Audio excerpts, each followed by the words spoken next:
मैं एक बाप का धर्म निभाने में पूरी तरह से असफल रहा।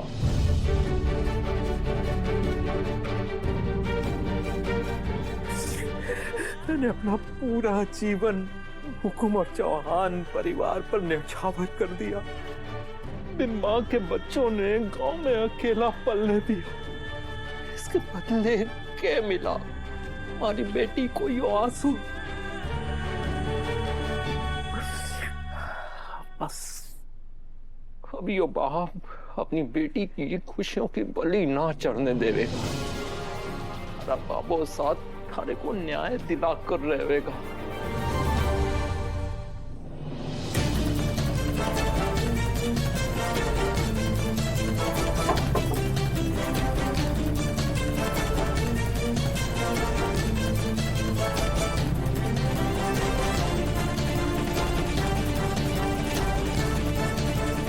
बाबू साहब, आपको किससे मिलना है छोटे हुकुम? बाबू साहब क्या कर रहे हैं आप? क्या हुआ काकू? छोटे हुकुम आप मालिक हैं। आप अपने ड्राइवर से एक मालिक की तरह पेश आई है। अगर आपको कोई काम है तो आप हमारे को आवाज देकर बुला लीजिए, लेकिन इस तरह हमारे गरीब खाने में खुद चलकर मत आइए। आपकी हैसियत में यो शोभा ना देवे है।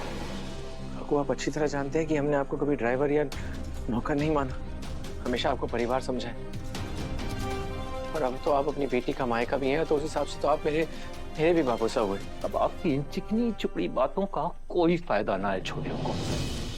जब आपकी माँ साहब हमारी बेटी का अपमान कर रही थी, जब पूरे परिवार के सामने आपकी पत्नी की नियत पर सवाल उठाया जा रहा था, और जब घर की बड़ी बहू की परवरिश ने गलत बताया जा रहा था, तब आपके मुंह से एक शब्द ना निकला। बाबू साहब, आप देव सर से क्यों नाराज हो रहे हैं? चल तू अंदर चल। काकू नहीं, बस काकू का गुस्सा जायज है। काकू, मेरा यकीन कीजिए, मैं भी बहुत शर्मिंदा हूँ। सब कुछ इतनी जल्दी और अचानक हुआ कि मुझे समझ ही नहीं आया। जब तक मैं कुछ कह पाता तो बात ही खत्म हो गई थी।